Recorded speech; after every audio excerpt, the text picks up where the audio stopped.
Hello แม่မင်္ဂလာပါဒီနေ့ကတော့AutoCAD 2Dကိုလေ့ကျင့်မှုအတွက်ခဏပုံများပုံလေးပဲဖြစ်ပါတယ်အခုဒီပုံလေးမှာဆိုလို့ရှိရင်ဒီပုံလေးမှာဆိုလို့ရှိရင်လည်းလက်မနဲ့ပဲဆွဲထားတာဖြစ်ပါတယ်အခုကျမနဲ့အတူတူလိုက်ဆွဲကြည့်ပါမယ်မြင်ဆုံး unit ကိုချိန်ပါမယ် unit ဆိုတော့ un enter သူကလက်မနဲ့ဖြစ်လို့ architecture ကိုရွေးမယ်ဒီအောက်မှာလည်း inch လို့ထားလိုက်မယ်ပြီးရင် okay နှိပ်မယ်အဲ့တော့ကိုကဒီအောက်ကစာကယ်ကိုအရင်ဆွဲလိုက်ရတယ်ဒီဘဝစာကယ်ကိုအရင်ဆွဲလိုက်ရပါတယ်အဆင်ပြေတဲ့ဘက်ကအရင်စဆွဲလို့ရပါတယ်အခုပထမဆုံးကျမကတော့ဒီဘဝအရင်စဆွဲလိုက်မယ်အဲ့တော့အတွင်းထဲကစာကယ်လေးကိုဆွဲမယ်အတွင်းထဲကစာကယ်လေးက diameter 7 by 8အဲ့တော့ C enter center point ချမယ် diameter ဆိုတော့ဒီ enter 7 by 8 enter ခေါက်မယ်ပြီးတော့ဒီအပြင်ဘက်ကစာကယ်လေးက1/2လက်မှာအဲ့တော့ radius 1/2လက်မှာဆိုတော့ C enter center point ချမယ် radius ဆိုတော့မရိုက်တော့ဘူး 1-1/2 enter ဒါဆိုရင်ဒီဘွားစာကယ်လေးရသွားပြီဒီအတွင်းထဲကစာကယ်လေးဒီအောက်ကစာကယ်လေးကကြတော့တဲ့သူကဒီစန်တာကနေပြီးတော့ဒီဘက်ကို2လက်မခွာတယ်ဒီဘွားစန်တာကနေအောက်ကို2/1/8ခွာတယ်ပေါ့နော်အဲ့တော့ကြတော့ဒီမှာ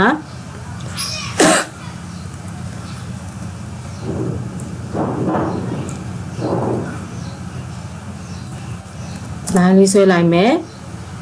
L enter 2-1/8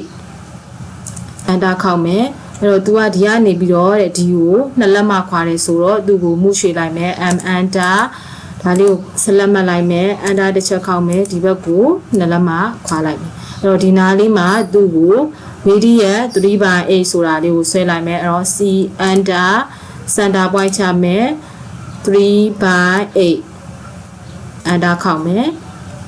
ဒါလေးကိုဖြတ်လိုက်မယ်ဒါဆိုဒီမှာလဲဆွဲပြီးသွားပြီဆိုတော့ဒီပြင်ဘက်ကစာကယ်လေးကကြတော့ radius 1/7/8 row C enter center point ချမယ် radius ဆိုတော့မရိုက်တော့ဘူး 1-7/8 လို့ရိုက်လိုက်ရပြီအဲ့တော့ 1-7/8 enter ခေါက်မယ်ဒါဆိုရင်ဒီမှာပုံလေးဆွဲပြီးသွားပြီဆိုတော့ဒီ line လေးကိုသူကတန်းကြံနဲ့ဆွဲမယ်ပေါ့နော်အဲ့တော့ line လေးဆိုတော့ L enter သူ့ကိုတန်းကြံနဲ့ဆွဲမှာမလို့ရှေ့ right click ထောက်မယ်တန်းကြံလေးကိုရေးလိုက်မယ်ဒီဘက်ကတန်းကြံကိုထောက်မယ်အဲ့တော့နောက်တစ်ခုရှေ့ right click တန်းကြံကိုရေးမယ်ဒီဘက်မှာ right click တန်းကြံလေးပေါ်လာရင် click ထောက်လိုက်မယ် okay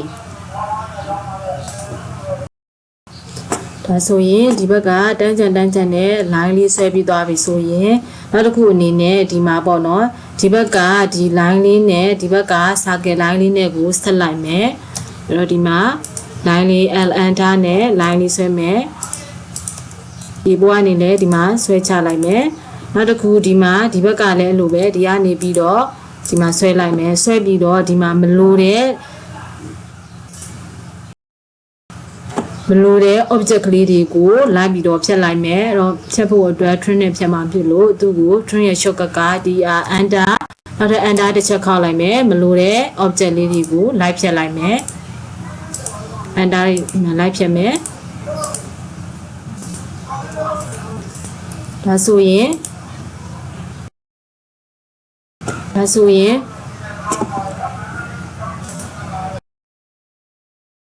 ပေါ့နော်ပုံလေးကဒီပုံလေးကဒီလောက်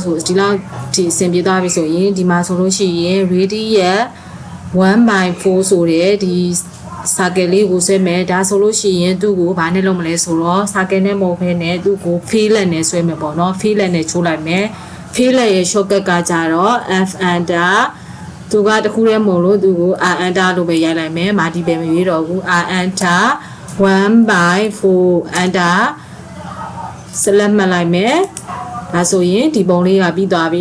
ဆိုတော့သူ့ကို center mark ကလေးတွေလိုက်ချမယ် center mark ရဲ့ shortcut က CM enter ဒီဘက်ကစာကယ်မှာကလေးတစ်ချက်ချမယ်ဒီမှာတစ်ချက်ချမယ်ဒါဆိုရင် center mark လည်းထည့်ပြီးသွားပြီဒေါင်းရင်ကလည်းပြည့်စုံဆွဲပြီးသွားပြီဆိုရင်သူ့ကို dimension တွေလိုက်တက်လိုက်မယ်အဲ့တော့ dimension တက်ဖို့အတွက်သူ့ကိုဒီမှာ radius ဆိုရင် radius ကိုရွေးမယ်ဒီမှာက radius 1/4 1 by 2ဒီရောက်ကကြတော့ဒါလေးက radius 3 by 8 radius 1 by 17 by 8ဒီမှာက radius 1 by 4ထပ်ခါမရေးပဲနဲ့ကို command တစ်ခုကိုရေးပြီးဒီ dimension တစ်ခုကိုရေးပြီးဆိုရင်အတူတူပဲအကုန်လုံးက dimension 5 radius တွေနဲ့ပဲဆိုရင် enter လေးတွေပဲခောက်ပြီးတော့ယူလို့ရတယ်အဲ့တော့ကြတော့နောက်တစ်ခုအနေနဲ့ diameter ယူမယ် diameter ဒီကကြတော့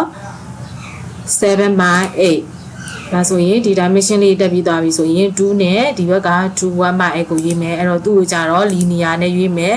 ဒီနှစ်ခုကြားတဲ့ကကြတော့2ပြီးတော့ဒီကနေဒီ center အထိကကြတော့2 1 by 8နော်ဒီက2 1 by 8အဲဆိုရင်ဒီပုံလေးကအလုံးပြည့်စုံသွားပါပြီဟုတ်ကဲ့အားလုံးကိုကျေးဇူးတင်ပါတယ်ရှင်